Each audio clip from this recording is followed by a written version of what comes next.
Gold trusted gold buyers మీరు తాకట్టు పెట్టిన బంగారాన్ని విడిపించి ఈ రోజు ఉన్న మార్కెట్ ధరకు కొనబడును.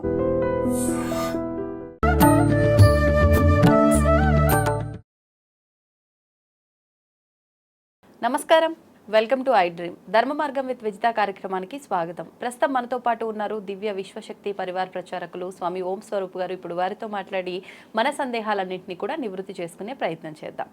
నమస్కారం అండి. దివ్య విశ్వ స్వరూపులందరికీ కూడాను దివ్య ఆశీస్సులు. మామూలుగా శనేశ్వరుడు అనగానే అందరూ భయపడుతూ ఉంటారు.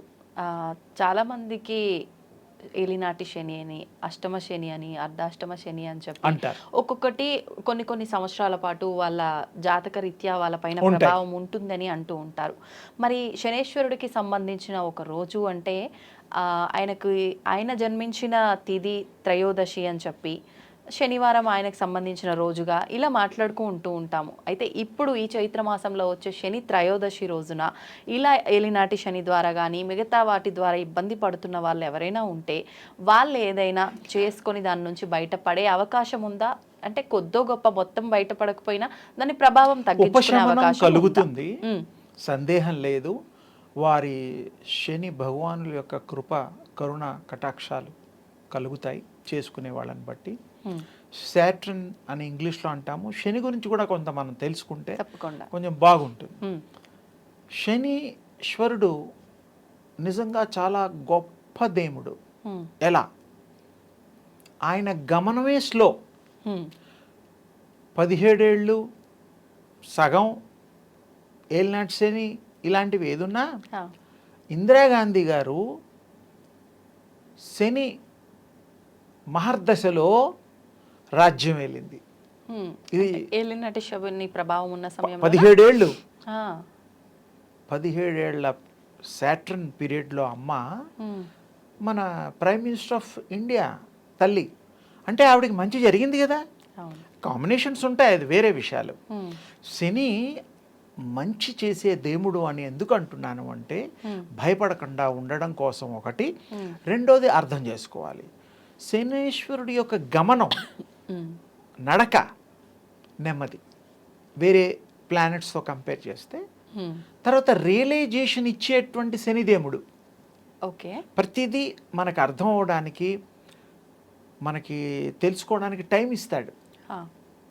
రియలైజేషన్ అంటున్నా. అందుకే శని మరి ఏదో ఒక టైంలో మనకి వారి అనుగ్రహం ఉండాలి. శని పట్టడం కాదు ఇక్కడ అర్థం. శని యొక్క కృప మనకు ఉండడం వల్ల రియలైజేషన్ వస్తుంది. అంటే కృప ఉండడము అంటే ఆయన దయ. ఎటువంటి సందర్భాల్లో? ఆయన శని వచ్చిందంటే మనం భయపడుతూ ఉంటాంగా. అవును, జాగ్రత్తగా ఉంటాంగా. అవును, అమ్మో నాకు శని వచ్చాడు 2.5 ఏవో 7 ఏళ్ళు ఇవన్నీ భయపడుతూ ఉంటాం. భయపడాల్సిన అవసరం లేదు. ఎందుకు? అంత జాగ్రత్తగా నువ్వు ఉంటే ఇంకా బాగుపడతావు అని ఎందుకు తీసుకోరు? నీకు ఇబ్బందిగా కలగడానికి వీలుందని చెప్పినప్పుడు ఆ ఇబ్బందిని దూరం చేసుకోవడానికి మనిషి ప్లాన్ చేస్తాడు కదా. ఖచ్చితంగా చేస్తారు. మరి శనీశ్వరుడు గొప్పవాడు, మంచివాడు, ఎవరికి చెడు చెయ్యడు, రిలైజేషన్ ఇస్తాడు. అంటే ఆ ప్రభావం ఉన్న 7 సంవత్సరాలు కూడా మనకు మీరు జాగ్రత్తగా ఉండాలి. జాగ్రత్తగా ఏవే పనులు ఎవరు అసలు 24 గంటలు జాగ్రత్తగా ఉండాలి, మంచిదే, నిద్రపోయినప్పుడు తప్ప. ఎందుకంటే ఎవరు ఏం చేస్తారో ఎవరితో ఏం చెడు జరుగుతుందో అనేటువంటి ఉంటే గ్రహ ప్రభావాలు ఉంటాయి. అది లేదని నేను అనలేదు. శని ప్రభావం కూడా ఉన్నా రాళ్లతో తగిలే దెబ్బలు పువ్వులతో తగిలేట్టుగా ఆయన యొక్క కృప ఉండి ఆయన శని పూజలు, శని అభిషేకాలు ఇవన్నీ ఉపయోగపడతాయి. ఓకే, అంటే ఈ ప్రభావం ఉన్న వాళ్ళు తరచుగా శనీశ్వరుణ్ణి ఆరాధించడం వల్ల ప్రభావం తగ్గుతుంది. కూడాను ఇంకొక చక్కటి విషయం ఈ సందర్భంలో చెప్పడానికి మీ ద్వారా అవకాశం ప్రజలకి వచ్చింది. ఇప్పుడు శనీశ్వరుడికి పూజ చేసేటప్పుడు ఎవరెవరు వచ్చి చేస్తూ ఉంటారు. అవునండి, గొడ్డలు కడతారు, నూనె పోస్తారు, అన్నీ చేస్తారు. అవును. ఒకరు చేశాక మొత్తం క్లీన్ అయ్యి శుభ్రం అయిపోయి ఇంత ఆయిల్ లేకుండా డ్రై అయిపోయే పరిస్థితిలో శుభ్రంగా తుడిచేసిన తర్వాత శుద్ధి కార్యక్రమం కూడా ఉంటుంది. ఆ తర్వాత మళ్ళీ వేరే వాళ్ళు చేయాలి. ఓకే. ఇప్పుడు గుళ్ళల్లో చాలా మంది నేను చూసి అప్పుడప్పుడు బాధ అనిపిస్తుంది. ఈ అబ్బాయి పోస్తాడు, ఆ అమ్మాయి పోస్తాడు, ఇంకో కుర్రాడు పోస్తాడు, పెద్ద ఆయన పోస్తాడు ఒకే విగ్రహం మీద. చూడండి చెప్తున్నా. అది అది మరి మీరు పోసింది ఫలితం ఫస్ట్ వస్తుందా, ఇంకో అమ్మాయి అబ్బాయి పోసింది? అందరూ టైం లేదు ఎవరికి, గబగబా అందరూ 4 చోట్ల నుంచి 4 చేతులతో పోస్తారు. పోయకూడదు అలా. అంటే ఇప్పుడు క్లీన్ చేసే ప్రాసెస్ కూడా, శుద్ధి చేసేది ఇప్పుడు నేను ఆయిల్ తీసుకొచ్చి పోసిన మళ్ళీ చేయాలి, నేనే నీళ్లు పోసి మళ్ళీ క్లీన్ చేసి వెళ్ళాలా? మీరైనా అక్కడ ఉండే తండ్రి ఎవరైనా సరే, లేకపోతే వేరే వాళ్ళకి అర్హత రాదు కదా. పబ్లిక్ ఎక్కువగా ఉన్నప్పుడు ఇవంతా క్లీన్ చేయటం, అలాంటప్పుడు మీరు ఏం చేయాలంటే ఎక్కడ తక్కువగా ఉంటారో అక్కడికి వెళ్ళిపోవాలి. ఓకే. మరి మీరే చెప్పండి అమ్మా, గుంపు ఇంతమంది వచ్చేస్తే ఆ స్వామికి కూడా అంత ఇబ్బంది పెట్టడం పద్ధతి కాదు కదా. మంత్రాలు చదివేవాడికి కానీ, అభిషేకం చేసేవాడికి కానీ, ఏదైనా కూడా ఎలా అవుతుంది? మీరు సత్యం ఆలోచించండి. చూడండి ఎక్కడ గుళ్ళు పక్క అందరూ వచ్చి పోసేస్తూ ఉంటారు. అవునండి. ఎంతో పోస్తారు గుడ్డలు గడి మరి. అవును. అది ఆ ప్రాసెస్ చెయ్యండి, మంచిది. కానీ ఒకరికి సంబంధం లేకుండా అక్కడ క్లీన్ ప్రాసెస్ అవన్నీ చేసి ఆ భగవంతుడు పూర్తి కృప పొందండి. అయితే లేట్ అవుతుంది అంతేగా.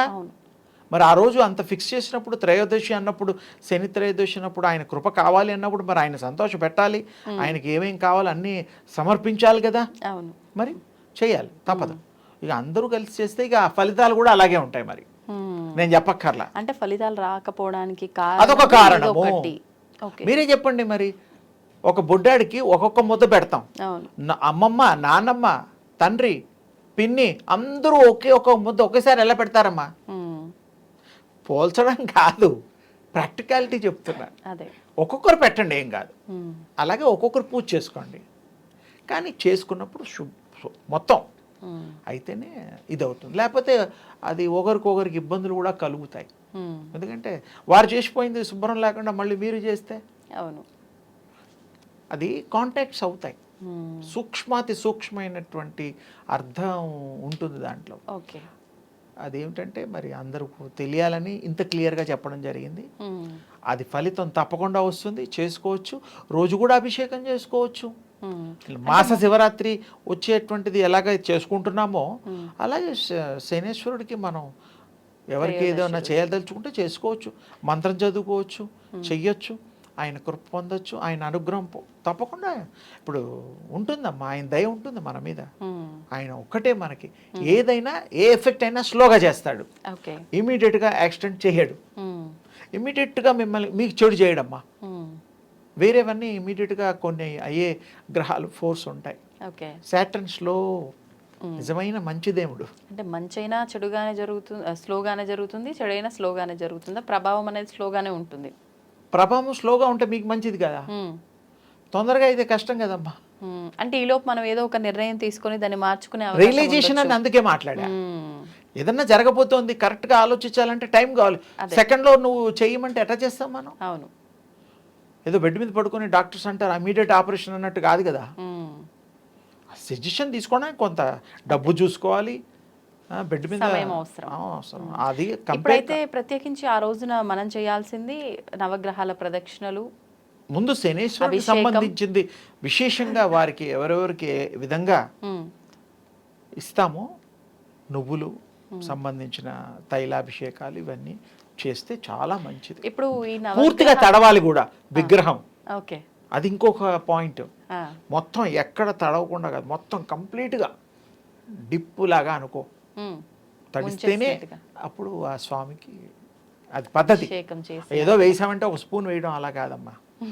ఒక గిన్నెలో బుడ్డి గిన్నెలు, అంత పెద్ద విగ్రహానికి ఇంత బుడ్డి గిన్నె ఎక్కడ సరిపోతుంది, మొత్తం వేయాలి, బాగా కారాలి, ఇలా మునిగిపోవాలి. అందుకే ఇంగ్లీష్ పదం వాడాను, మునకెయ్యాలి. ఆ స్వామిని అర్చించుకోవాలి, అంత ప్రేమగా ఆరాధిస్తేనే ఆ స్వామి కృప చేస్తాడు, ఫోర్స్ తగ్గిస్తాడు. చెప్పాగా, పువ్వులతో కొడతాడు, దెబ్బే పువ్వులతో మెత్తగా, అప్పుడు మీకు కావాల్సింది పని అయిపోతుంది. అదే. ఇప్పుడు ఈ నవగ్రహ ప్రదక్షిణ తర్వాత చాలా మంది ఫస్ట్ ఆలయంకి వెళ్ళగానే నవగ్రహ ప్రదక్షిణ చేసి కాళ్ళు కడుక్కున్న అనంతరం ప్రధాన ఆలయంలోకి వెళ్ళి దైవాన్ని దర్శించుకుంటారు. కరెక్ట్ పద్ధతి అంటారా? అంటే నిజానికి నవగ్రహ పూజ ఆ ప్రదక్షిణాలు సపరేట్. అది డిస్టెన్స్లో ఉండేవి ఒకప్పుడు. ఓకే. ఇప్పుడు ఒకే ఆలయ ప్రాంగణంలో ప్రజెంట్ రన్నింగ్లో ఉండే గాడ్స్ ఎవరైతే ఆ దేవుళ్ళని పెట్టేస్తున్నారు. దేవుళ్ళకి కూడా ట్రెండ్. ఇప్పుడు అంటే అనకూడదు. ఇప్పుడు ఒక ఆలయం ఆంజనేయ స్వామి అంటే ఆంజనేయ స్వామి ఉండేవారు ఒకప్పుడు. శివాలయం అంటే శివాలయమే ఉండేదమ్మా. ఇప్పుడు మల్టిపుల్ ఉంటున్నారు, అన్నీ వచ్చేస్తున్నాయి. అంటే ఎవరికి ఏది కావాలో దండం పెట్టుకొని వెళ్ళిపోవడానికి వీలుగా కరెక్టే, కానీ అది ఒక ప్రాంగణంలో అలా ఉండకూడదు. అది మన పూర్వం గుళ్ళు చూడండి. అవును. ఇప్పుడు లక్ష్మీనరసింహ స్వామి టెంపుల్ ఉంది యాదగిరిగుట్టలో. అక్కడ వేరే దేవుడు ఎవరున్నారు? ఆయన పక్కన ఉంటాడు కదా, లక్ష్మీనరసింహ స్వామి వారే ఉంటారు. అక్కడ ఆంజనేయ స్వామి ఉంటే ఆంజనేయ స్వామికి సపరేట్ ఉంది యాదగిరిగుట్టలో, సపరేట్గా విడిగా ఉంటుంది. ప్రతి దేవుడికి సపరేషను, ఆవరణ, ఆ యొక్క ప్రహారీ గోడలు అన్నీ విడిగా ఉంటాయి. అప్పుడు ఏమవుతుంది, దానికి శక్తికి సంబంధించిన ఆ యొక్క నిర్ణీతమైనటువంటి ఆ యొక్క దాన్ని ఏమంటారంటే హద్దు, శక్తికి హద్దు ఉంటుంది. ఇంకా గుళ్ళల్లో ప్రదక్షిణాలు చేసేటప్పుడు ఇంకా గమనించాల్సింది, కొంతమంది 27, 11 ఇలా లెక్క పెడుతూ ఉంటారు. దాని అర్థం ఇంకా లోతుగా చెప్తున్నాను. ఆ భూమిలో ప్రతిష్ఠ చేసినప్పుడు 1000 అడుగులు వరకు ఆ యొక్క శక్తి తరంగాలు ప్రసరిస్తూ ఉంటాయి. ఈ ప్రదక్షిణ చేసే వాళ్ళ కింద పాదాలకి అవి తగులుతాయి, ఆ శక్తి పుంజాలు. అది ఎప్పుడు మనకు మంచి జరుగుతుందంటే నామం చేస్తూ ఆ భగవంతుడికి ఇష్టదైవాన్ని ప్రార్థన చేస్తూ ప్రదక్షిణ చేసిన వాడికి పుణ్యం ఎక్కువ వస్తుంది. దీనికి మీకు ఎగ్జాంపుల్, మన వీజా వెంకటేశ్వర స్వామి హైదరాబాద్లో ఉన్నాడు. అక్కడ చిలుకూరి బాలాజీ స్వామి ప్రదక్షిణాలు 1000 అవి లెక్కలు ఉన్నాయి. బాలాజీ స్వామిని, వెంకటేశ్వర స్వామిని తలుస్తూ వాళ్ళు చేస్తూ ఉంటారు. ఆ శక్తిని ఎక్కువ పొందుతారు, వాళ్ళకి ఎక్కువ మంచి జరుగుతుంది. ప్రతి గుళ్ళోనూ ఆ దేవుడి యొక్క శక్తి ఉంటుందమ్మా, సందేహం లేదు. కానీ ఒకే దాంట్లో ఈ మధ్య చాలా చోట్ల అన్ని దేవుళ్ళు ఒకే చోట ఎవరు ఎక్కడికి పోకుండా సౌకర్యంగా ఉండొచ్చు, కానీ మన పూర్వ పద్ధతుల్లో విడిగా ఉండేవి. అదే కరెక్టు. రావి చెట్టు, తర్వాత మరి దాన్ని ఏమంటారు, లక్ష్మీ అమ్మవారికి సంబంధించిన వేప చెట్టు, ఇవన్నీ ఉండేవి. ఇప్పుడు కొన్నిట్లో ఉండడం లేవు. తులసి కోటలు ఉండేవి. శివాలయం ఇవన్నీ విడివిడిగా ఉన్న దాంట్లో ఉండే విశేషాలు వేరే ఉంటాయి. ప్రతిష్టలు కూడా ఉంటాయి, స్వయంభూలు కూడా ఉంటాయి. వాటిని ఇవన్నీ స్థల పురాణం తెలుసుకొని మనం దర్శనాలు చేసుకుంటే మంచిది. సంతోషం అండి. అమ్మ శుభం తల్లి.